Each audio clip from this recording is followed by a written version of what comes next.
আশা করি সবাই ভালো আছেন, সুস্থ আছেন এবং নিরাপদে আছেন। গত কয়েকদিন ধরে একটা বিষয় দেখছি এবং বিষয়টি লক্ষ্য করছি যে ইতিমধ্যেই যে বাড়ি ভাড়া অর্থাৎ আমরা বেশিরভাগ সময়ই যারা শহরে রয়েছে বা শহরে রয়েছে তাদের ২, ৩, ৪ প্রজন্ম পর্যন্ত এই বাড়ি ভাড়া করে শহরে বসবাস করছে। শুধুমাত্র বিভিন্ন ধরনের তার পেট এবং তার পরিবারকে খাদ্যের যোগান দেওয়ার জন্য, তার পরিবারের ভরণ-পোষণ করার জন্য এবং এই শহরে যারাই বসবাস করে তাদের সকলের বেতনের বেশিরভাগ অংশটিই চলে যায় বাড়ি ভাড়াতে এবং অনেকে তো অনেক ছোট বাসাতেই থাকে কারণ বাসা পাওয়া যায় না। আমাদের শহরে বিশেষ করে ঢাকা, নারায়ণগঞ্জ, গাজীপুর আশেপাশে যেগুলো জনবহুল এলাকা বা যে সকল এলাকাগুলোতে কর্মসংস্থান রয়েছে বা একদম শহরে এলাকায় সেই সকল স্থানে বাসা ভাড়া পাওয়া আর স্বর্ণের খনি পাওয়া বা যেটাই বলেন না কেন আপনি, মানে একটা দুর্লভ একটা বস্তু হচ্ছে বাসা ভাড়া। মানে আপনি ঠিকঠাক মতো বাসা ভাড়াও পাবেন না এবং যে বাসাটি পাবেন আপনি সেই বাসাটি আপনার হয়তো বসবাসের যোগ্য না, অথবা সেই বাসায় আপনি আপনার পর্যাপ্ত পরিমাণ যে পরিমাণ সেবা পাওয়া দরকার আপনি সেটি পাবেন না। কারণ আপনার যে বাড়িওয়ালা রয়েছে সে বিভিন্ন ধরনের রেস্ট্রিকশন আপনাকে দিয়ে দিবে যে এতটার মধ্যে বাসায় ঢুকতে হবে, এতটার মধ্যে আপনার বাসা থেকে প্রবেশ করতে হবে, এতটা বাজে লিফট বন্ধ হয়ে যাবে, এত তারিখে ভাড়া দিতে হবে এবং বছরে ২ বার ৩ বার বাসা ভাড়া বাড়িয়ে থাকে।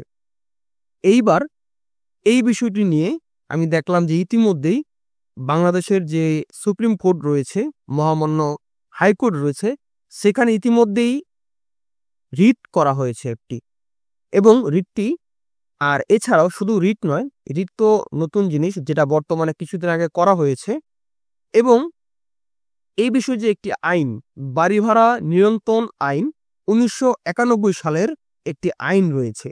এই আইনের মধ্যে সম্পূর্ণরূপে বলা হয়েছে যে বাড়ি ভাড়ায় কি পাবে বা কিভাবে বাড়ি ভাড়া হবে বা এক্সেট্রা, বা বাড়ি ভাড়ার যে বাড়িওয়ালা রয়েছে বা ভাড়াটিয়া রয়েছে কে কি ধরনের ফ্যাসিলিটি পাবে বা কে কি ধরনের সুবিধা ভোগ করবে।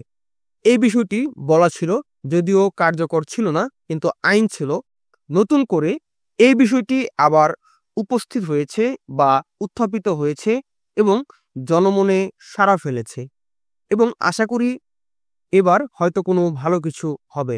আমি পূর্বেও বলেছি, এবারও বলছি, যদি আপনাদের কোনো অধিকার আপনার মনে হয় যে কোনো অধিকার লঙ্ঘন হচ্ছে বা আপনি কোনো অধিকার থেকে বঞ্চিত হচ্ছেন, আপনি একজন বিজ্ঞ আইনজীবীর সাথে দেখা করেন, পরামর্শ নেন এবং সবসময় একজন আইনজীবীর সাথে সম্পর্ক রাখুন।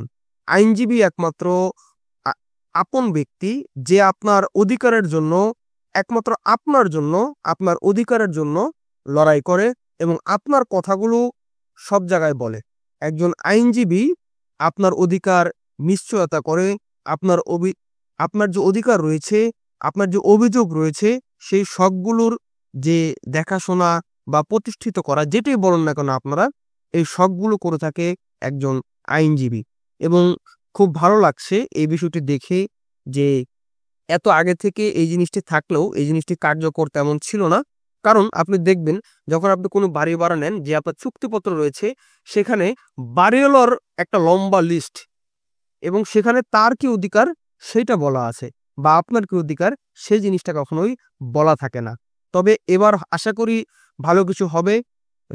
রিট শুনানি হয়েছে ২ দিন ধরে এবং মহামান্য যে হাইকোর্ট রয়েছে, হাইকোর্টের যে বিচারক রয়েছে বা বিচারপতিরা রয়েছে তারা ইতিমধ্যে একটি নির্দেশনা জারি করেছেন যে সকল রাজধানীতে, ইতিমধ্যেই দেখতে পেয়েছি বিভিন্ন নিউজ মিডিয়াতে যে ঢাকা উত্তর, দক্ষিণ এবং উত্তরে মনে হয় একটি মিটিং হয়েছে ২৭ নভেম্বর না যেন কত, আমার ঠিক মনে নেই।